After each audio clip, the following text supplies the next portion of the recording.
ছাত্রছাত্রীরা, আজ তোমাদের ফিজিক্যাল সায়েন্সের 4th অনলাইন ক্লাস। আগের সপ্তাহে তোমরা যেটা পড়েছিলে সেটা অতি পরিবাহী অর্ধপরিবাহীর এই অংশটা অবধি পড়েছিলে।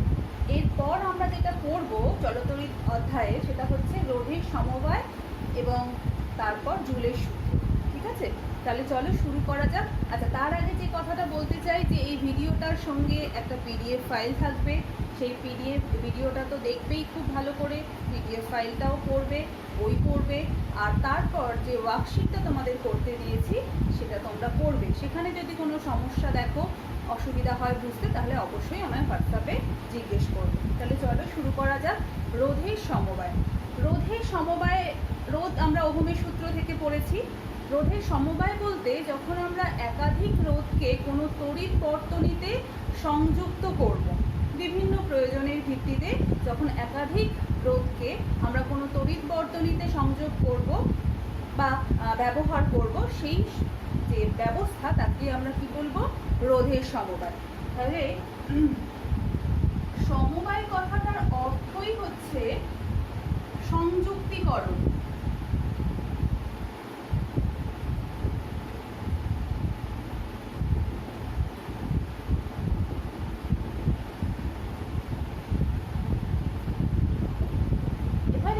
এই রোধের সমবায়ের প্রয়োজনীয়তা কি? আমরা যদি একাধিক রোধকে ব্যবহার করতে চাই, ব্যবহার করলেই হয়, তার জন্য সমবায় গঠন করার প্রয়োজনটা কিসের? আমরা একটু বলি যে এই প্রয়োজনীয়তাটা ভীষণভাবে দরকার যখন আমরা বিভিন্ন তড়িৎ বর্তনীর কথা ভাববো এবং এক একটা তড়িৎ বর্তনীতে এক এক ধরনের তড়িৎ প্রবাহের প্রয়োজন। কোথাও বেশি তড়িৎ প্রবাহ, কোথাও কম তড়িৎ প্রবাহের প্রয়োজন। তাহলে যেখানে বেশি তড়িৎ প্রবাহ আমাকে আনতে হবে বা বর্তনীর মধ্যে দিয়ে পাঠাতে হবে, সেখানে তুলনামূলকভাবে কি কম রোধ ব্যবহার করতে হবে। আবার কোনো তড়িৎ বর্তনীতে তড়িৎ প্রবাহ মাত্রা কম প্রয়োজন, সেক্ষেত্রে আমায় বেশি রোধ ব্যবহার করতে হবে। তাহলে এই যে প্রয়োজনের ভিত্তিতে কোথাও বেশি উচ্চ প্রবাহ মাত্রা বা কোথাও নিম্ন প্রবাহ মাত্রা আমাদের প্রয়োজন, সেই ভিত্তিতে যখন আমরা কিছু নির্দিষ্ট মানের রোধ, এবারে বক্তব্য যে নির্দিষ্ট মানের রোধ মানে কি, আমরা আসছি পরপর। নির্দিষ্ট মানের রোধ যখন আমরা উচ্চ প্রবাহের জন্য বা নিম্ন প্রবাহের জন্য ব্যবহার করব, তখন ওই মানগুলোকে, নির্দিষ্ট মানের রোধগুলোকে বিভিন্ন সমবায় যুক্ত করে আমরা কি করতে পারি? নিম্নমানের রোধ তৈরি করতে পারি। আবার ওই একই রোধগুলো ব্যবহার করে উচ্চমানের রোধ তৈরি করতে পারি। তার ফলে কি হবে? আমাদের প্রয়োজনের ভিত্তিতে আমরা উচ্চ বা নিম্ন প্রবাহ মাত্রা পাব। এই ব্যাপারটা, আচ্ছা আমি একটা বিষয় একটু লিখি।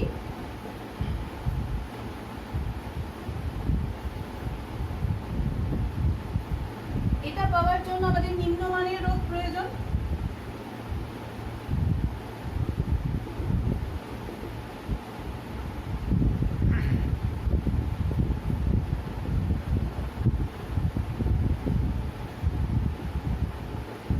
আমরা জানি ওহমের সূত্র থেকে রোধ বেশি হলে একই বিভব প্রভেদের জন্য প্রবাহ মাত্রা কী হবে? কম হবে। রোধ কম হলে একই বিভব প্রভেদের জন্য প্রবাহ মাত্রা বেশি হবে। সুতরাং এই যে নিম্নমানের রোধ, উচ্চমানের রোধ, এটা আমরা পেতে চাই কোনো তড়িৎ বর্তনীতে, তার জন্য আমাদের কিছু নির্দিষ্ট রোধ আমাদের দেয়া থাকবে। সেই রোধগুলোকে সমবায়ে ফেলে আমরা এইগুলো পাবো, এই রোধগুলো পাবো। এই বিষয়টাকে যদি একটা বাস্তব উদাহরণ, এটার সঙ্গে সমতুল্য কোনো উদাহরণ দিয়ে বোঝাই। ধরো তুমি কোনো মুদিখানার দোকানে জিনিসপত্র কিনতে গেলে, সেখানে তোমার বিল হয়েছে 450 টাকা। তাহলে তুমি কি করতে পারো? 450 টাকার নোট বর্তমানে আমাদের কি বলবো, বাজারে নেই। তাহলে আমাদের কাছে কি কি নোট অ্যাভেলেবেল? 200 টাকার নোট, 100 টাকার নোট, 50 টাকা, 500 টাকা, 2000 টাকা। তাহলে তুমি কি করতে পারো? তুমি 450 টাকা তাকে দিতে গেলে তোমাকে যেটা করতে হবে, 200 টাকার দুটো নোট আর একটা 50 টাকার নোট তুমি একসঙ্গে মিলিয়ে তার টোটাল যেটা হলো 450 টাকা, সেটা তুমি দোকানদারকে দিতে পারো।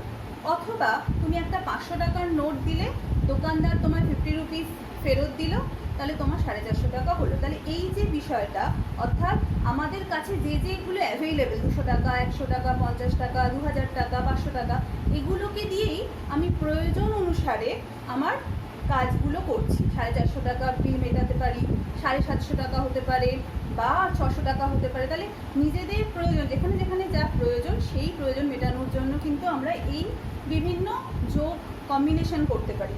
রোধের ক্ষেত্রেও ঠিক তাই। নিম্নমানের রোধ, উচ্চমানের রোধ তৈরি করতে গেলে কিছু নির্দিষ্ট রোধ বাজারে অ্যাভেলেবেল, যেমন ধরো 2 ওহম, 5 ওহম, 10 ওহম।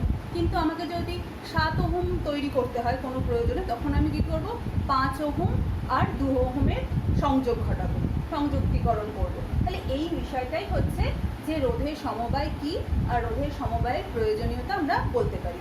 এরপর আমরা দেখব যে সমবায় ক প্রকারের হয়। সমবায় দু প্রকার, একটা শ্রেণী সমবায়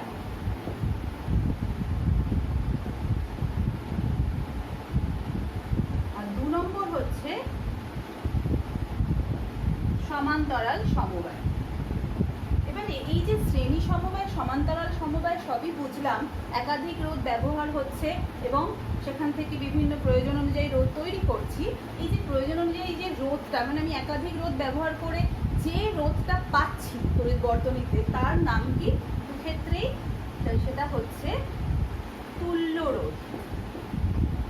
তাহলে দু প্রকারের সমবায়ে আমি একাধিক রোধ ব্যবহার করে তার যে এফেক্টিভনেস বা তার যে ফলটা পাচ্ছি, সেই সবগুলো রোধের মিলিত যে ফল, সেটাকে আমরা তুল্য রোধ বলছি। সেটা কি না, যখন কোনো তড়িৎ বর্তনীতে একাধিক রোধকে আমরা সংযুক্ত করব সমবায়ে, শ্রেণী বা সমান্তরালে, তখন ওই একাধিক রোধ দুটো নির্দিষ্ট বিভব প্রভেদের মধ্যে এরকম হতে পারে,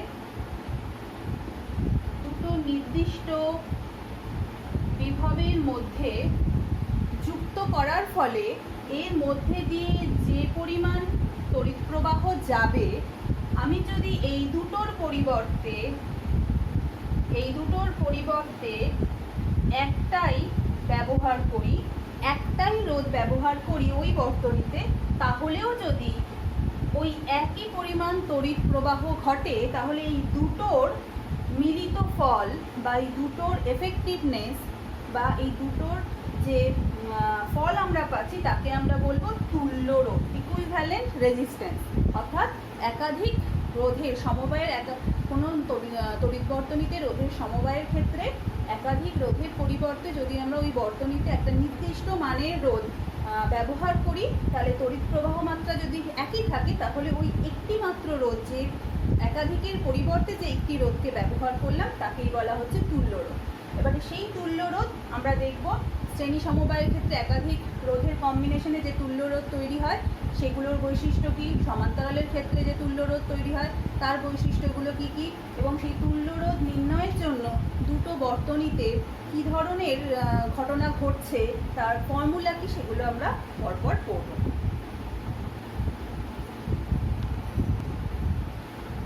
এখন আমরা পড়ব রোধের শ্রেণী সমবায়। ধরা যাক শ্রেণী সমবায় কিভাবে গঠিত হয়। আমরা জানি রেজিস্ট্যান্সের যে প্রতীক চিহ্ন, সেটা একটা এই চিহ্নটা দিয়ে প্রকাশ করা হয়। তাহলে এরকম R1, একটা R1 রেজিস্ট্যান্সকে, রোধকে অপর একটা রোধের প্রথম প্রান্তের সঙ্গে যদি যুক্ত করি,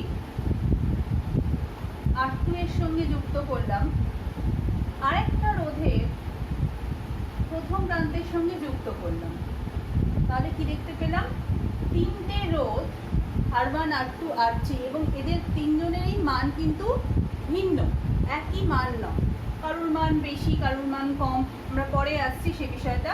তিনটে আলাদা আলাদা মানের রোধকে আমরা পরপর যদি যুক্ত করি, একটার সঙ্গে আরেকটার সঙ্গে একটা চেইন তৈরি করি, এবং আমরা যদি নাম দিই, এই এ বি, এখানে ধরো বি, এটা সি, এটা ডি, তাহলে একদম এই তিনটে রোধকে যুক্ত করেছে। যুক্ত করার পর যে শেষ প্রান্ত দুটো প্রথম ও শেষ প্রান্তটা পেলাম, তার নাম কি, এ ও ডি। এখন এই রোধেরই এই এ ও ডি প্রান্তে যদি আমরা কোনো তড়িৎ কোষ যুক্ত করি, যার বিভব প্রভেদ ভি বলছি, ভি হচ্ছে আমরা জানি দুই প্রান্তের বিভব প্রভেদ, এবং এখন যদি আমরা জানি পজিটিভ টু নেগেটিভ তড়িৎ প্রবাহ ঘটছে। এখন এদের মধ্যে দিয়ে যদি আই তড়িৎ প্রবাহ ঘটে, এই তাহলে কি ঘটনা ঘটবে? এই তিনটে যে রোধের সমবায় আমরা তৈরি করলাম, যেটাকে আমরা শ্রেণী সমবায় বলছি, এই শ্রেণী সমবায়ের ক্ষেত্রে প্রথম বৈশিষ্ট্য, প্রত্যেকটা আলাদা আলাদা মানের রোধের মধ্যে দিয়ে একই পরিমাণ তড়িৎ প্রবাহিত হবে। অর্থাৎ প্রবাহিত তড়িৎ আই সবার মধ্যে দিয়ে কি হবে? একই হবে। হলো? কিন্তু এবারে আমাদের বক্তব্য হচ্ছে R1 R2 R3 তিনটে যেহেতু আলাদা আলাদা মান, ধর আমি লিখলাম R1 greater than R2 greater than R3, সব থেকে বেশি R1, সব থেকে কম R3। তাহলে এখানে এই যে এ আর বি, এই দুই প্রান্তে এই ভোল্টেজটা কি ঘটবে? ওহমের সূত্র আমাদের কি বলে? না, ওহমের সূত্র বলে দেয় যে V = IR। এখন দুই প্রান্তের বিভব প্রভেদ V। এখন এই ভিটা কিন্তু প্রত্যেকটা রোধের যে দুই প্রান্ত, সেই দুই প্রান্তে ভিটা কিন্তু পরিবর্তিত হয়ে যাবে। কেন? আমরা যদি একটু ভালো করে দেখি, V = IR এই ফর্মুলা অনুযায়ী I সবার মধ্যে দিয়ে এক, কিন্তু আর যে জিনিসটা, সেটা আর এর এই রোধের জন্য R1, এই রোধের জন্য R2, এই রোধের জন্য R3। সুতরাং আমরা এখানে প্রথম রোধটার জন্য আমরা কি লিখতে পারি? I × R1, সেটার নাম দিচ্ছি V1। দ্বিতীয় রোধ অর্থাৎ বি আর সি এর মধ্যে যে বিভব প্রভেদ তৈরি হবে, সেটা যদি আমি V2 নাম দিই, সেটা হয়ে যাবে রোধের ওহমের সূত্র অনুযায়ী I × R2। আর 3 নম্বর রোধ R3, তার মধ্যে সি আর ডি এর মধ্যে যে বিভব প্রভেদ তৈরি হবে, সেটা কি? I × R3। তাহলে দেখো, I তো সবার মধ্যে দিয়ে এক, R1 R2 R3 এর ভ্যালুগুলো আলাদা। তাহলে I × R1, I × R2 R I × R3 এই মানগুলো কি হওয়া উচিত? আলাদা হওয়া উচিত। তাহলে V1 V2 V3ও কিন্তু আলাদা হওয়া উচিত। তাহলে এটা একটা বড় বৈশিষ্ট্য যে একই প্রবাহ মাত্রার জন্য ঘটছে। তার ফলে কি হচ্ছে? শ্রেণী সমবায়ের ক্ষেত্রে প্রতিটি রোধের যে দুই প্রান্তের বিভব প্রভেদ, সেটার মান কিন্তু কি হয়ে যাচ্ছে? আলাদা আলাদা হয়ে যাচ্ছে। তাহলে এটা আমরা মনে রাখবো। আচ্ছা, তাহলে ভিটা তিনটে জায়গায় ডিস্ট্রিবিউট হয়ে গেল, বিভক্ত হয়ে গেল। এখন আমরা ওহমের সূত্র থেকে তো ওটা পেলামই। এইবার যেটা আমরা করব, দুই প্রান্তের বিভব প্রভেদ পেয়ে গেছি। এখন V1, এখন যদি আমরা এই বিষয়টা দেখি, অর্থাৎ I = R1/V1,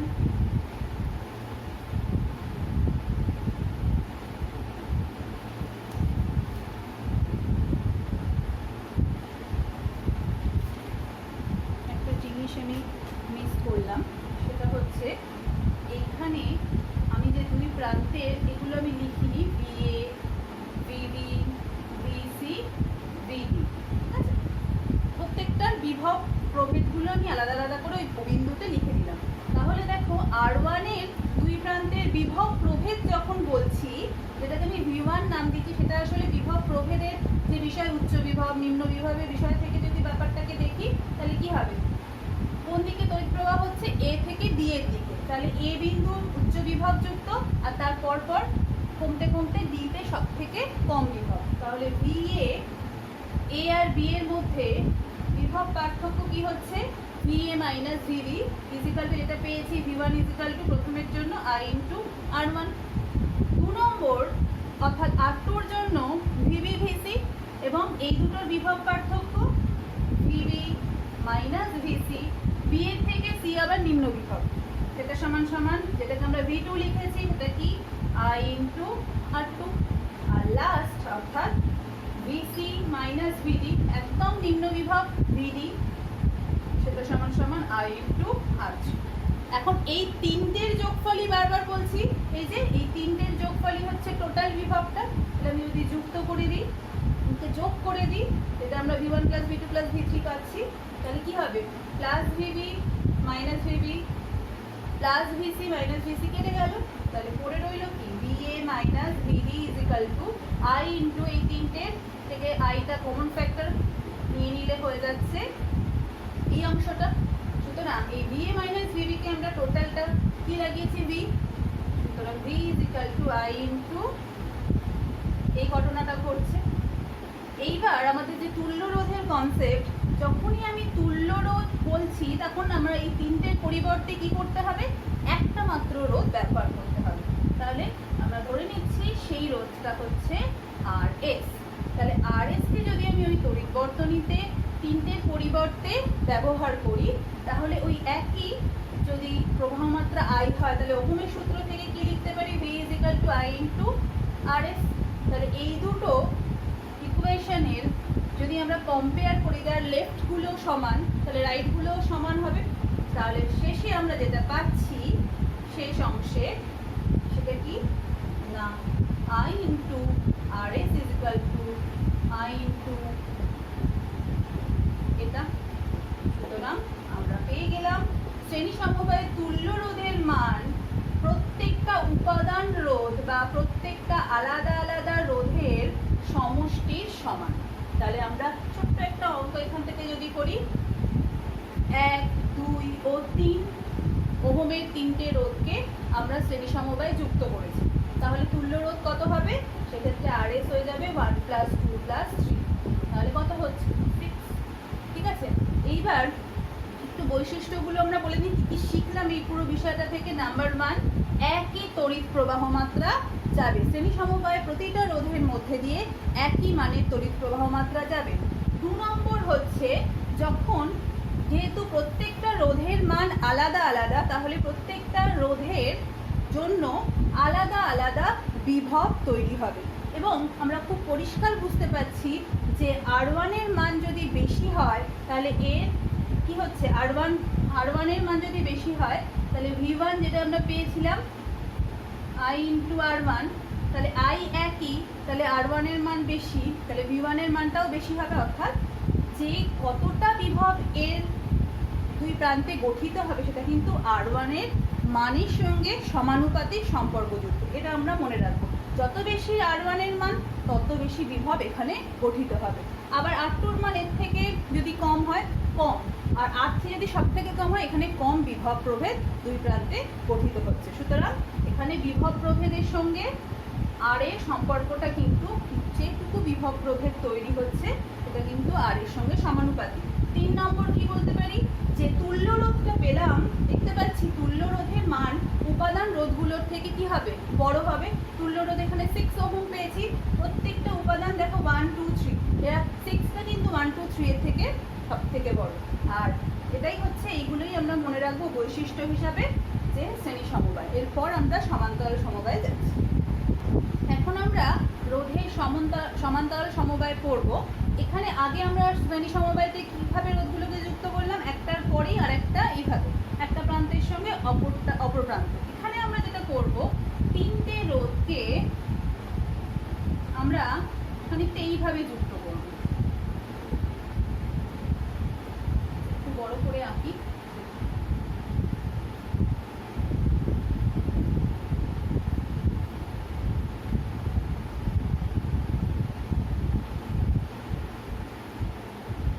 কি দেখা যাচ্ছে, এই যে তিনটে রোধ R1, R2, R3, এদের প্রত্যেকের লেফট হ্যান্ড সাইডটা একসঙ্গে, প্রত্যেকের রাইট হ্যান্ড সাইডটা একসঙ্গে। তোমরা যদি 3 বন্ধু তিনজনই এভাবে দাঁড়াও, কি না প্রত্যেকের ডান হাত মুঠো করে রেখেছো, প্রত্যেকের বাঁ হাত একসঙ্গে মুঠো করে রেখেছো, তাহলে কীরকম জিনিসটা হবে, পরপর পরপর এরকমভাবেই খানিকটা দাঁড়াতে হবে। আর শ্রেণী সমবায় প্রত্যেকে একজনের ডান হাত অপরজনের বাম হাতের সঙ্গে যুক্ত। সুতরাং এই যে কম্বিনেশন, এই যে সমবায়, একে বলা হচ্ছে রোধের সমান্তরাল সমবায়।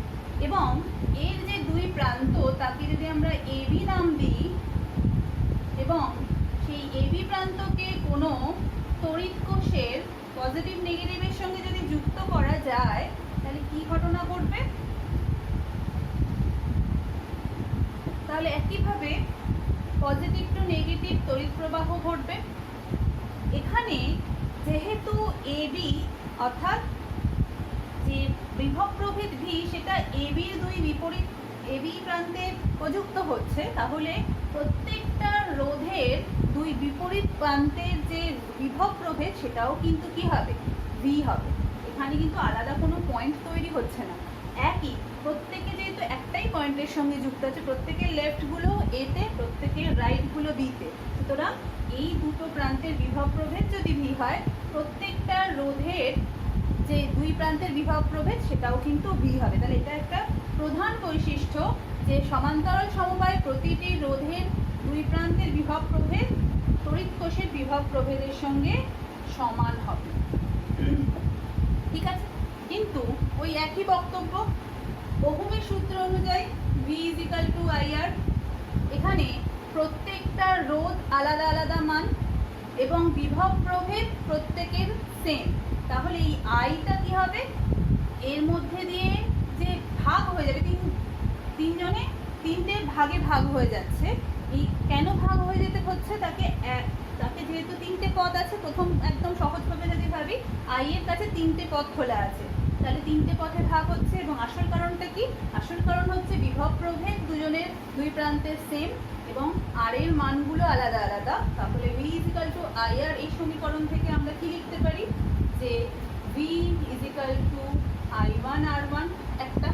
তার মানে I1 প্রথমটা দিয়ে যদি আমি ধরে নিই যে I1 তড়িৎ প্রবাহ হচ্ছে, তাহলে I1 ইজ ইকাল টু কি হয়ে যাবে, V বাই R1। ঠিক একইভাবে 2 নম্বর অর্থাৎ R2 দিয়ে কত তড়িৎ প্রবাহ হবে, একই যদি বিভব প্রভেদ V, কিন্তু R এর মানটা R2, তাহলে V by R3। R I3 যদি হয় 3 নম্বর দিয়ে, তাহলে V বাই R3। এগুলো আমরা পেলাম। এবং আমরা যদি ভাবি ওই একইভাবে R1 greater than R2 greater than R3, তাহলে কি দেখতে পাই, I1 I2 I3 এর মধ্যে কার মানটা বেশি হবে, obviously I1 less than I2 less than I3 হবে। কেন বলো, যেহেতু R1 সব থেকে বেশি, ওহমের সূত্র অনুযায়ী রোধ বেশি হলে প্রবাহ মাত্রা কি হয়ে যাবে, কম হয়ে যাবে। সুতরাং একই বিভব প্রভেদের জন্য R1 এর ক্ষেত্রে R1 এর মান প্রত্যেকের থেকে বেশি বলে প্রবাহ মাত্রাটা কিন্তু কমে যাচ্ছে। আবার R2 এর ক্ষেত্রে এর থেকে বেড়ে যাচ্ছে কিন্তু এর থেকে কম, এবং সব থেকে ছোট রোধ R3, তার জন্য প্রবাহ মাত্রা কিন্তু সব থেকে বেশি। তাহলে এখানে আমরা যদি আরেকটা বৈশিষ্ট্য ভাবি, আমি বৈশিষ্ট্যগুলো পরপর বলছি। একটা তো বিভব প্রভেদ দুই প্রান্তের সমান, আর 2 নম্বর হচ্ছে প্রত্যেকটা রোধের মধ্যে দিয়ে প্রবাহ মাত্রা ওই রোধের মানের সঙ্গে কি হচ্ছে, ব্যস্তানুপাতিক সম্পর্কযুক্ত। যে রোধের মান বেশি তার জন্য প্রবাহ মাত্রা কি হয়ে যাচ্ছে, কমে যাচ্ছে। যে রোধের মান কম তার জন্য প্রবাহ মাত্রা বেড়ে যাচ্ছে। তাহলে রোধের প্রবাহ মাত্রাটা ইনভার্সলি প্রপোর্শনাল টু আর। ঠিক আছে, আচ্ছা নেক্সট, তাহলে টোটাল যে তড়িৎ প্রবাহ মাত্রা আই, সেটা কি তিনটে ভাগে বিভক্ত হয়েছে। তাহলে আমি টোটাল ইকুয়েশনটা কি লিখবো, I is equal two I1 plus I2 plus I3। এখন মানগুলো যদি বসিয়ে দিই,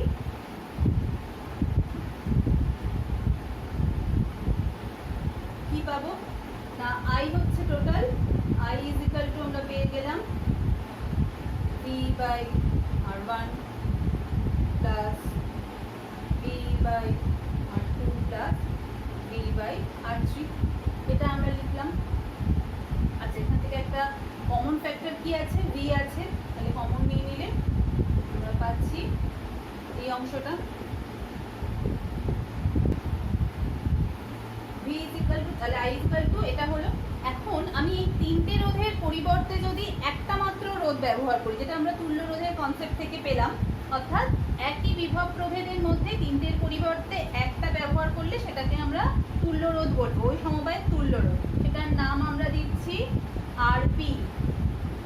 এবং ওই একই বিভব প্রভেদে যুক্ত করলাম, আই তড়িৎ প্রবাহ ঘটছে, তাহলে কি ঘটনা ঘটবে, ওহমের সূত্র থেকে আমরা লিখতে পারি I ইজ ইকাল টু কি, V into R P. Sorry, I is equal to V by R P. ঠিক আছে, তাহলে এই যে দুটো সমীকরণ আমরা পেলাম 1 আর 2, যেখানে আমরা ওহমের সূত্র প্রয়োগ করলাম, এটা সমবায়, এটা তুল্য রোধের ক্ষেত্রে, তাহলে তার লেফট গুলো সমান, রাইট হ্যান্ড সাইড গুলো সমান হবে। তাহলে V by R P is equal to হয়ে যাবে ভি ইন্টু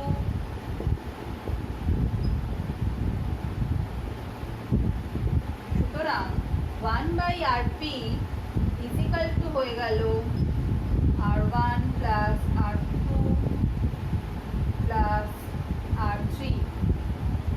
এখানে আমি একটা কথা বলতে চাই, সেটা দেখতে পেলাম আগের বারের সঙ্গে এই ফর্মুলাটা একটু আলাদা। কিরকম না, তিনটে যে রোধ আমি ব্যবহার করেছি বর্তনীতে, সেই তিনটে রোধের রেসিপ্রোকাল বা অনন্যক তার যে সমষ্টি সেটাই হয়ে যাচ্ছে তুল্য রোধের অনন্যকের সমান। অর্থাৎ আমি যদি এখানে একটা ছোট্ট অঙ্ক করি, তা ছোট্ট ধরো একই মতন 1 2 3, আগের বারে আমি 6 ওহম পেয়েছিলাম তুল্য রোধের মান, এখন কি পাবো না 1 বাই আর পি হয়ে যাবে 1 প্লাস 1 বাই R1 মানে 1 বাই 1 মানে 1, 1 বাই 2 প্লাস 1 বাই 3, তাহলে কত হয় দেখো 6 প্লাস 3 প্লাস 2 11 বাই 6। সুতরাং আরপির ভ্যালু কি হয়ে যাবে 6 বাই 11। এটা অবশ্যই কি অনেক ছোট।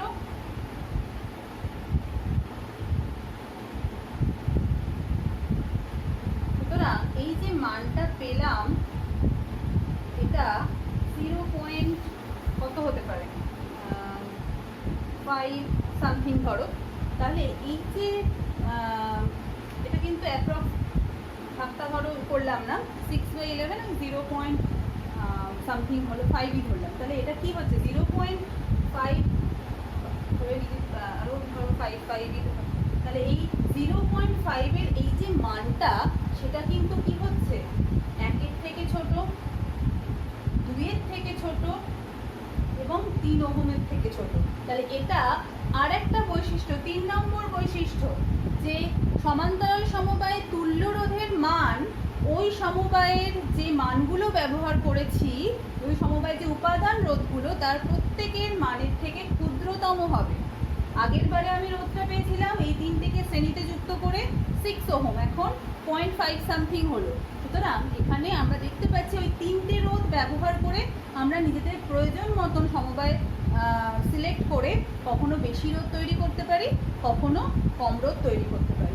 তাহলে আশা করি তোমরা এই জায়গাটা বুঝতে পেরেছো। আমরা আরও অঙ্ক করবো, এখান থেকে চলে যাচ্ছি পরের টপিক।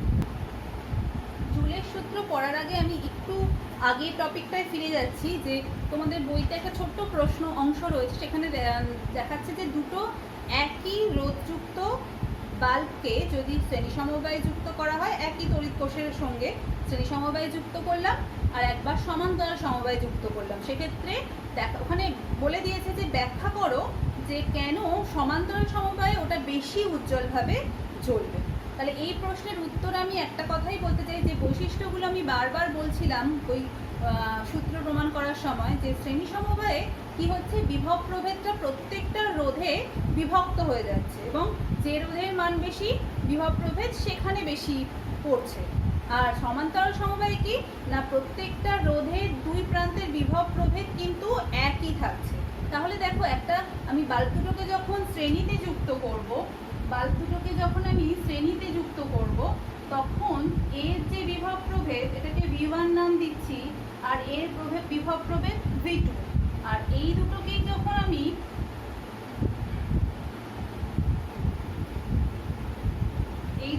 যখন আমি সমান্তরালে যুক্ত করব, তাহলে কি হচ্ছে না এদের দুজনেরই বিভব প্রভেদ কিন্তু V হচ্ছে। তাহলে দুই প্রান্তের বিভব প্রভেদ যদি মানটা বেড়ে থাকে, সেক্ষেত্রে এই সমান্তরালের ক্ষেত্রে কি বেশি উজ্জ্বলভাবে জ্বলবে আর এটা কম উজ্জ্বলভাবে জ্বলবে। এটাই হচ্ছে বক্তব্য, যে যেহেতু আমরা উত্তরটা সংক্ষেপে কি লিখব, শ্রেণী সমবায়ের ক্ষেত্রে যেহেতু প্রত্যেকটা রোধের বিভব প্রভেদ দুই প্রান্তের বিভব প্রভেদ বিভক্ত হয়ে যায় বা আলাদা আলাদাভাবে গঠিত হয়, মূল বিভব প্রভেদের থেকে সেটা কম, ফলে এর থেকে সমান্তরালে যেহেতু বিভব প্রভেদ দুই প্রান্তের একই থাকছে, তাহলে এখানে বেশি উজ্জ্বলভাবে জ্বলবে। এরপরে আমরা চলে আসছি পরের সূত্র, পরের অংশ, সেটা হচ্ছে জুলের সূত্র।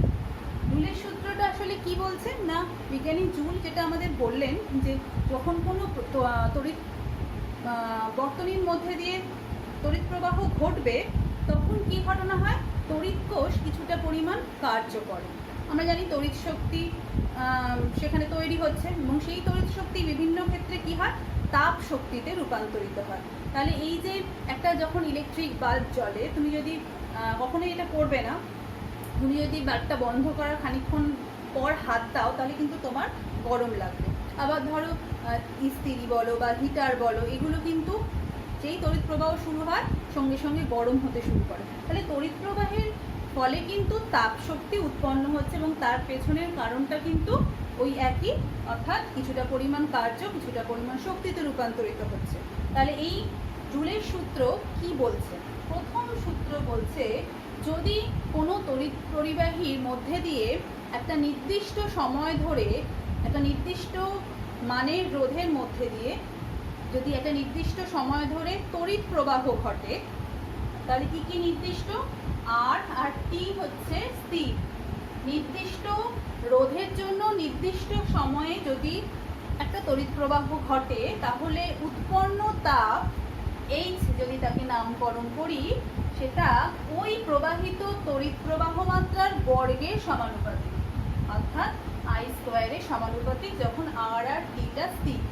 2 নম্বর হচ্ছে, তাহলে এখানে একটু বলি, যদি কোনো পরিবাহীর মধ্যে দিয়ে 2 অ্যাম্পিয়ার তড়িৎ প্রবাহ ঘটে আর পরিবাহীটার রোধ নির্দিষ্ট, সময়ও নির্দিষ্ট, তাহলে যে তাপ উৎপন্ন হবে, যদি 4 অ্যাম্পিয়ার তড়িৎ প্রবাহ ঘটে, তাহলে বুঝতেই পাচ্ছি বেশি পরিমাণ তাপ উৎপন্ন হবে। 2 নম্বর হচ্ছে, যদি নির্দিষ্ট কোনো তড়িৎ প্রবাহের জন্য নির্দিষ্ট সময় ধরে যদি হয়, কোনো তড়িৎ বর্তনীতে একটা নির্দিষ্ট মানের তড়িৎ প্রবাহ ঘটছে নির্দিষ্ট সময় ধরে, তাহলে সেই পরিবাহীতে উৎপন্ন তাপ ওই পরিবাহীর রোধের সমানুপাতিক, অর্থাৎ যত বেশি রোধ হবে তত তাপ বেশি উৎপন্ন হবে, কম রোধ হলে কম উৎপন্ন হবে। লাস্ট সমীকরণ যেটা বা লাস্ট সূত্র, যদি নির্দিষ্ট মানের রোধের মধ্যে দিয়ে নির্দিষ্ট পরিমাণ তড়িৎ প্রবাহ ঘটে, তাহলে ওই পরিবাহীতে উৎপন্ন তাপ সময়ের সঙ্গে সমানুপাতিক। 1 মিনিট তড়িৎ প্রবাহ হলে যে তাপ উৎপন্ন হবে, 2 মিনিট 5 মিনিট হলে তুলনামূলকভাবে বেশি তাপ উৎপন্ন হবে। এই 3টে সূত্রকেই একসঙ্গে যদি আমরা লিখি, তাহলে আমরা জুলের সূত্রের সাধারণ রূপ পাচ্ছি, H proportional to I square R T. কেন? প্রত্যেকটা সমানুপাতিক চিহ্ন পরপর 3টে গুণ হয়ে গেলে I স্কোয়ার আর টি হয়। সমানুপাতিক চিহ্ন তুলতে গেলে একটা ধ্রুবক পদ আসে, তাকে আমরা জে নাম দেব, 1/j বা জে। এবারে কেন এই নামটা দিলাম আমরা আসছি। তাহলে এখানে 1/j হচ্ছে ধ্রুবক। এটাই হচ্ছে জুলের সূত্র, পরীক্ষায় ভীষণ আসে। তোমরা ভালো করে স্টেটমেন্টগুলো মুখস্থ করবে, বিবৃতিগুলো মুখস্থ করবে, আর এই অংশটা বিবৃতির সঙ্গে কিন্তু অবশ্যই থাকবে। আচ্ছা, এখানে এই যে ধ্রুবকের কথাটা বলছিলাম 1/j কেন আমরা লিখলাম, আমরা প্রথমেই শুরুতে বলেছিলাম কোনো বর্তনীতে একটা রোধ থাকছে,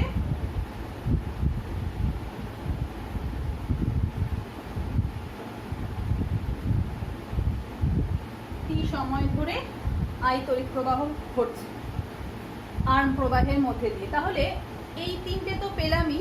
এখন যখনই একটা বর্তনী ক্লোজ সার্কিট হচ্ছে, যখনই আমি ভি এর সঙ্গে যুক্ত করছি, তখনই ওর মধ্যে দিয়ে তড়িৎ প্রবাহ ঘটছে, এবং আমরা জানি এই তড়িৎ প্রবাহ ঘটার জন্য কিছুটা পরিমাণ কৃতকার্য হচ্ছে। তাহলে এই যে তাপ শক্তি আসলে কিছুটা পরিমাণ কৃতকার্যের ফল। ক্লাস 9-এ তোমরা পড়েছিলে যে কিছুটা পরিমাণ কার্য শক্তিতে রূপান্তরিত হয়। কার্য আর শক্তি বা তাপ, সেই শক্তিটা তাপ শক্তি এখানে সবসময় পরস্পরের সঙ্গে সমতুল্য। সুতরাং এখানে আমরা লিখতে পারি, কৃতকার্যকে যদি আমরা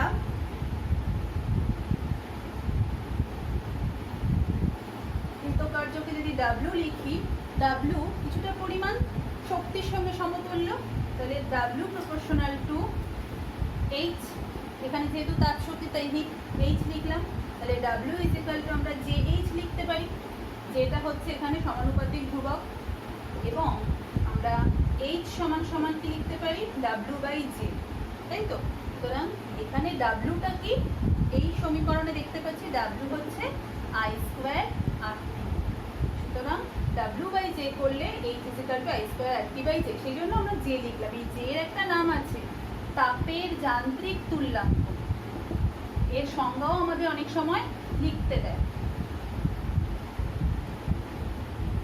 তাপের যান্ত্রিক তুল্যাঙ্ক সেটা কি না, এখানে কোনো এই সংজ্ঞাটা মুখস্থ রাখার খুব সহজ নিয়ম হচ্ছে, এখানে এই সমীকরণটা মনে রাখতে হবে H is equal to I square R T by J. তাহলে এখানে জে এর ভ্যালুটা আমি জে এর সংখ্যাটা যেটা পেতে চাই, তাহলে আমাদের এখানে যেটা করতে হবে I is equal to 1 ampere ধরতে হবে, আর ইজ ইকুয়াল টু কি 1 ওহম, আর টি ইজ ইকুয়াল টু যদি 1 সেকেন্ড হয়, তাহলে দেখো এই সমীকরণে সব 1 হয়ে গেল ওপরটা, তাহলে এই ইজ ইকুয়াল টু কি হয়ে যাবে 1 বাই জে। তাহলে এখানে আমরা কি বলবো সংজ্ঞাতে যে কোনো পরিবাহীর মধ্যে দিয়ে যদি 1 সেকেন্ড সময়ে 1 ওহম রোধের মধ্যে দিয়ে 1 অ্যাম্পিয়ার তড়িৎ প্রবাহ যায়, তাহলে যে পরিমাণ তাপ উৎপন্ন হয় তার অনন্যককে বলা হচ্ছে কি তাপের যান্ত্রিক তুল্যাঙ্ক। কারণ দেখো জে ইজিক্যাল টু হয়ে গেল 1/h, তাহলে যে পরিমাণ তাপ উৎপন্ন হলো তার অনন্যককে বলা হচ্ছে তাপের যান্ত্রিক তুল্যাঙ্ক। এখান থেকে আরও একটা প্রশ্ন আসে, সেটা হচ্ছে এই যে কার্যের কনসেপ্ট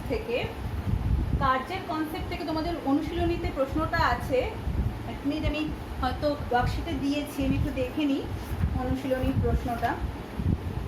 হ্যাঁ, কৃতকার্যের ধারণা থেকে H is equal to I square R T by J এই সমীকরণটি প্রতিষ্ঠা করো। আমি একটু ছোট করে বলে দিই, তোমরা আশা করি লিখতে পারবে। তাহলে এই সমীকরণটা কৃতকার্যের ধারণা থেকে আমি যেটা মুখে বললাম সেটা প্রমাণ করতে বলছে যে এই সূত্রটা নিয়ে আসো। তাহলে দেখো একটা বর্তনী ছোট করে আঁকা রয়েছে, আই প্রবাহ যাচ্ছে আর এর মধ্যে দিয়ে, ভি হচ্ছে দুই প্রান্তের বিভব প্রভেদ। এখন যেহেতু আই প্রবাহ চলছে, আই ইজিক্যাল টু আমরা কি জানি কিউ বাই টি, একক সময়ে যে পরিমাণ আধান ওই পরিবাহীর মধ্যে দিয়ে যায়, তাহলে কিউ ইজিক্যাল টু হয়ে যাচ্ছে আই ইন্টু টি। তাহলে এই আধানটা যেটাকে আইটি দিয়ে প্রকাশ করছি ওই পরিবাহীর মধ্যে দিয়ে পজিটিভ টু নেগেটিভ প্রবাহিত হচ্ছে। আর ওই পরিবাহীর ওই রোধের দুই প্রান্তের বিভব প্রভেদ কত ভি। বিভব প্রভেদের একদম ফার্স্ট ক্লাস বিভব প্রভেদের সংজ্ঞা কি পড়েছিলে, অসীম দূরত্ব থেকে কোনো একক ধনাত্মক আধানকে যদি তড়িৎ ক্ষেত্রের কোনো বিন্দুতে আনা হয় তাহলে যে পরিমাণ কৃতকার্য করতে হয় তাকেই তার বিভব বলে। তাহলে ওই পরিবাহীর তড়িৎ কোষের বিভব ভি বলতে আমরা বোঝাচ্ছি যে এখানে একক আধানকে আনতে কৃতকার্য কত ভি, তাহলে কিউ পরিমাণ আধানকে আনতে কৃতকার্য কত হবে কিউ ভি। তাহলে ওই আমাদের যে ঐকিক নিয়ম তার থেকেই পাচ্ছি যে একক আধানকে আনতে কৃতকার্য ভি ভোল্ট যেহেতু, তাহলে ভি, তাহলে কিউ পরিমাণ আধানকে আনতে কৃতকার্য কিউ ইন্টু ভি। তাহলে আমরা কৃতকার্যের কনসেপ্ট পেয়ে গেলাম, টোটাল কৃতকার্য ডাব্লিউ সমান সমান কিউ ইন্টু ভি। কিউ এর জায়গায় কি বসাতে পারি, কিউ এর জায়গায় আমি আইটি লিখে রেখেছি আইটি ইন্টু ভি, তাহলে ভি আই টি। আবার ওহমের সূত্র আমাদের পড়া হয়ে গেছে, তাহলে ওহমের সূত্রে ভি ইজ ইকুয়াল টু কি আই ইন্টু আর, কারণ আমাকে আর কেও আনতে হবে ওই সূত্রের মধ্যে। সুতরাং V is equal to I into R into I, মানে এই ভি এর জায়গায় আমি আই আর বসাচ্ছি, তাহলে আই ইন্টু আই কি হয় আই স্কোয়ার আর টি। সুতরাং কৃতকার্য সমান সমান আমরা পেয়ে গেলাম W is equal to I square R, কিন্তু আমাকে কি বার করতে হবে এইচ বার করতে হবে, ওই পরিবাহীতে উৎপন্ন তাপের সূত্র। তাহলে আমরা জানি কিছুটা পরিমাণ কৃতকার্য আসলে ওই পরিবাহীতে কিভাবে তার ফল প্রকাশ পাচ্ছি, আর পরিবাহীটা উত্তপ্ত হচ্ছে। তাহলে পরিবাহীটা যে উত্তপ্ত হচ্ছে সেটা হচ্ছে কৃতকার্যটা শক্তিতে, তাপ শক্তিতে রূপান্তরিত হচ্ছে, এবং শক্তি আর কার্য পরস্পরের সমতুল্য, ক্লাস 9-এ পড়েছি। তাহলে এইচ প্রপোর্শনাল টু, আমরা যদি ডাব্লিউ প্রপোর্শনাল টু এইচ, ওই একইভাবে আমরা আসতে পারি W is equal to J H. তাহলে আমরা ডাব্লিউর মানটা বসিয়ে দিই I square R T is equal to I square R T is equal to J H, और H is equal to I square R T by G. তাহলে এটা আমরা কিভাবে পেলাম, আমরা কৃতকার্যের ধারণা থেকে এটা প্রকাশ করলাম। এটাও কিন্তু অনুশীলনীতে আছে, তোমরা ভালো করে প্র্যাকটিস করবে, ঠিক আছে? এরপর আর কিছু, এখানে টপিকটা মোটামুটি শেষ হলো আমাদের। এরপর আমরা দুটো তিনটে ছোট ছোট অঙ্ক করব। আচ্ছা দেখো, তোমাদের বইয়ের পাঠ্যপুস্তকের 88 পেজে বিভাগ, যেটা গাণিতিক প্রশ্নের 2 নম্বর যে অঙ্ক, 2 নম্বর অঙ্কে দেখো বলেছে একটি বৈদ্যুতিক বাতিকে 220 ভোল্ট মেইনসের সঙ্গে যুক্ত করলে 1 অ্যাম্পিয়ার তড়িৎ প্রবাহ ঘটে। তাহলে কি কি দেয়া আছে? ভি দেয়া আছে 220 ভোল্ট, বিভব প্রভেদটা দেয়া আছে, আর অ্যাম্পিয়ার আই কত দেয়া আছে? 1 অ্যাম্পিয়ার। তাহলে একটা বাতিকে যুক্ত করেছে, তার মধ্যে যে 1 অ্যাম্পিয়ার তড়িৎ প্রবাহ ঘটছে, তাহলে ওই বাতিকে 110 ভোল্ট মেইনসের সঙ্গে যুক্ত করলে, অর্থাৎ দুই প্রান্তের বিভব প্রভেদ যদি তার 110 হয় পরবর্তী ক্ষেত্রে, তাহলে কত তড়িৎ প্রবাহ ঘটবে? তাহলে আমরা কি এখান থেকে কি বার করতে পারি? তাহলে আমাকে প্রথমেই যেটা বার করতে হবে, ওই যে বাতিটা আমি ব্যবহার করেছি বর্তনীতে, তার রোধটা কত। তাহলে আমরা যদি তার রোধ আর ধরি, আর ইজিক্যাল টু, আমরা কি জানি, ভি বাই আই। কিসের ফর্মুলা? ওহমের সূত্র, ভি ইজিক্যাল টু আই আর। তাহলে এখানে মানটা বসিয়ে দিই, এটা হচ্ছে বাতির রোধ।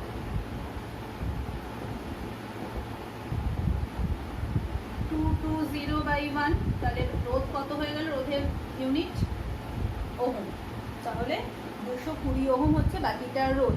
এখন বলছে ওই বাতিটাকে যদি 110 ভোল্ট লাইনের সঙ্গে যুক্ত করা হয়, তাহলে এখন ভি বলে দিচ্ছে 110 ভোল্ট, তাহলে আইটা কত? তাহলে আমরা ওই একইভাবে যে I equal to V by R, এই সূত্র থেকে পাই। তাহলে এখন ভি হচ্ছে 110, আর আর কত? আর হচ্ছে 220, তাই তো, ওহম। তাহলে কাটাকুটি করলে হাফ, মানে কত হয়? 0.5 অ্যাম্পিয়ার।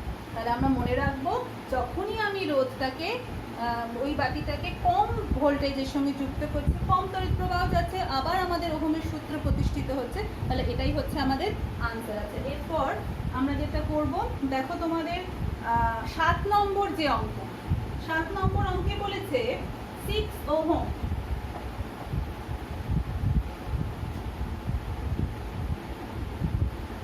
আচ্ছা, বলছে 6 ওহম রোধ বিশিষ্ট একটি তারকে সমান দুভাগে ভাগ করা হলো। তাহলে রোধটা হচ্ছে আর হচ্ছে 6 ওহম, তাকে সমান দুভাগে ভাগ করছে। দুটো ভাগে ভাগ করলে একটা R1 R2, তাহলে কি হয়ে যাবে? 6/2 ওহম, 3 ওহম হচ্ছে।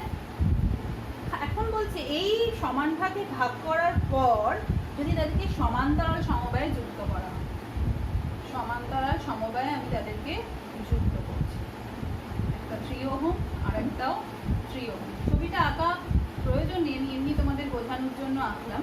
তাহলে বলছে এই সমবায়ের তুল্য রোধ কত হবে? এটা মাধ্যমিকে হচ্ছে কত নম্বর যেন? 7 নম্বর অঙ্ক।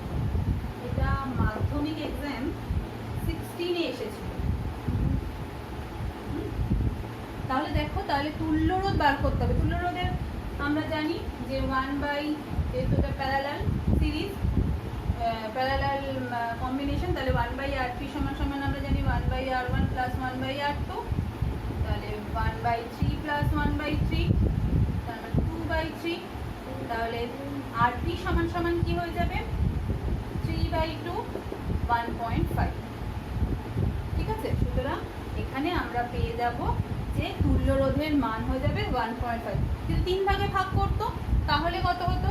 1/2 প্লাস 1/2 প্লাস 1/2 করে হতো 3/2, মানে 2/3। তাহলে যাই হোক না কেন, এখানে আমাদের মনে রাখতে হবে সবসময় রেসিপ্রোকাল করে আমাদের ফর্মুলা মনে রাখতে হবে, তাহলেই আমরা যে কোনো অঙ্ক করতে পারবো। আচ্ছা, এরপর আমি যে অঙ্ক করাবো সেটা অন্য বিভিন্ন বই থেকে করানো, জুলের সূত্রের অঙ্ক আমরা পরেরটা করছি। আচ্ছা, এই অঙ্ক দুটো তোমাদের অনুশীলনীতে ছিল। আমি দুটো অঙ্ক আলাদা আলাদা জায়গা থেকে খুঁজেছি, একটু এখানে করে দেওয়া আছে ওয়ার্কশিটে, তোমাদের পিডিএফে, তোমরা দেখে নেবে। দুটো রোধে বলছে, দুটি রোধে সমান্তরাল সমবায়ে তুল্য রোধ দেওয়া আছে। সমান্তরাল সমবায় বলে আমরা তুল্য রোধকে কি লিখবো? RP। সেটা দেওয়া আছে 2.4 ওহম। আর বলছে ওই যে দুটো তুল্য রোধ তার মধ্যে একটা রোধ R1 সেটার মান বলে দিয়েছে 4 ওহম। তাহলে অপর রোধটির মান, তাকে যদি আমরা R2 ধরি, তার মানটা কত আমাদের নির্ণয় করতে হবে। তাহলে এরকমও অঙ্ক থাকবে, তুল্য রোধ থেকে তোমাকে এমনি রোধের মানটা বার করতে হতে পারে। তাহলে আমরা ফর্মুলায় বসিয়ে দিই 1/R3 = 1/R1 প্লাস 1/R2। তাহলে যেটা বার করবো সেটাকে আমি লেফটে নিয়ে চলে আসবো। তাহলে 1/R2 সমান হয়ে যাবে 1/R3 মাইনাস 1/R1।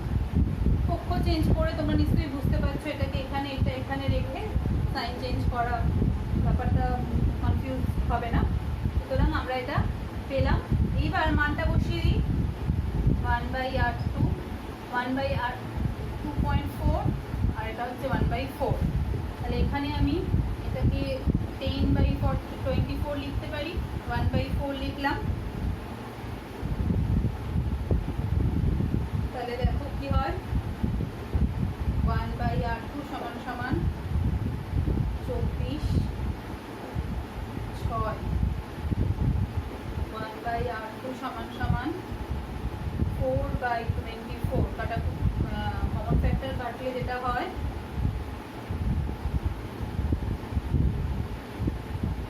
1/R2 সমান 1/6, তার মানে R2 এর ভ্যালু হয়ে যাচ্ছে 6 ওহম। সুতরাং অপর যে রোধটা সেটা হয়ে যাবে 6 ওহম। আমরা এরকম অঙ্ক আসতে পারে আমরা করব। লাস্ট যে অঙ্কটা করবো সেটা হচ্ছে জুলের সূত্রের অঙ্ক। অঙ্কটা বলেছে 2.5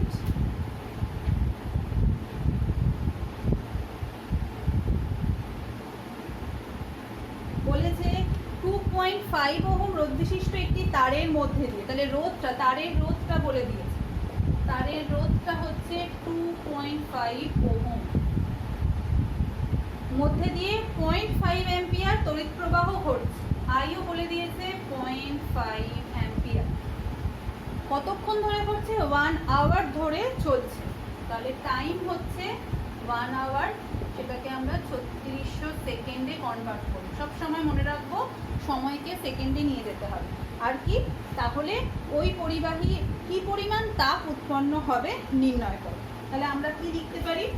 আমরা ফর্মুলা কি জানি? H = I²RT/J। আচ্ছা, J এর মানটা ওখানে আমার বলা হয়নি, J এর ভ্যালু কিন্তু I²RT/4.2 জুল পার ক্যালোরি, তাই তো? তাহলে আমাদের যদি এটা আমি জুল ইউনিটে প্রকাশ করি তাহলে কিন্তু আমাকে জে এর ভ্যালুটা, আচ্ছা জে এর ভ্যালুটা CGS এ আমি মিস করে গেছি পড়ানোর সময় বলতে, জুল পার ক্যালোরি। আর এসআইতে জে এর ভ্যালুটা কিন্তু কি 1, জে এর ভ্যালু 1, ঠিক আছে? তাহলে আমি যদি এটা এসআই পদ্ধতিতে ব্যবহার করি তাহলে 4.2 জুল আসছে না, মানে 4.2 দিয়ে আমি ভাগ করতে হচ্ছে না। আর CGS এ করলে তাহলে আমাকে, এসআইতে করলে 4.2 দিয়ে আসতে হবে না, আর CGS এ করলে 4.2টা বসাতে হবে। এটা আমাদের মাথায় রাখতে হবে। তাহলে দেখো আমি যদি বসিয়ে দিই কত হবে, 2.5 এর হোল স্কোয়ার ইন্টু, ভুল করছি, ওটা কার মান? ওটা হচ্ছে আর এর মান। আই এর মান কিন্তু 0.5 এর হোল স্কোয়ার, আর এর ভ্যালু কত 2.5, আর টি কত 3600। আমি 4.2 দিয়ে যখনই ভাগ করছি এর ইউনিট হয়ে যাবে ক্যালোরি, উৎপন্ন তাপ ক্যালোরি। আর এইটার যদি আমরা ক্যালকুলেশন করি, ক্যালকুলেশনটা তোমরা ধীরে সুস্থে করবে। আমি একেবারে বসিয়ে দিচ্ছি 535.7 ক্যালোরি। আর যদি আমরা এসআই পদ্ধতিতে করতাম তাহলে এইচ = কি হতো? শুধু এই উপরের অংশটা হতো, এই অংশটা, তখন আমাদের এইচ এর ভ্যালু বেরোতো কত? 2250 জুল, ঠিক আছে?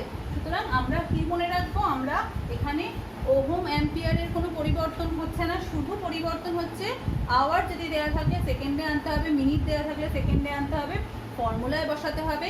যদি উল্লেখ করা থাকে যে জুল এককে বার করো, তাহলে আমাকে যে বসাতে হচ্ছে না। যদি উল্লেখ থাকে যে ক্যালোরি এককে বার করো, তাহলে আমাকে 4.2 দিয়ে ভাগ করতে হচ্ছে। এই বিষয়গুলো মাথায় রাখবে। প্রত্যেকটা ফর্মুলা আমাদের কিন্তু আলাদা করে মনে রাখতে হবে। আশা করি তোমরা পুরোটা বুঝতে পেরেছো। তারপরেও তোমাদের কাছে ভিডিওটা থাকছে, তোমরা বারবার দেখবে, ওই ক্লাস আওয়ারের মধ্যে প্রশ্নগুলো করবে। তারপরেও তোমরা সময় পাবে, সেখানে তোমরা ভিডিওটা দেখবে, পিডিএফটা পড়বে। আবার আমাদের নেক্সট ক্লাসে দেখা হবে। Thank you.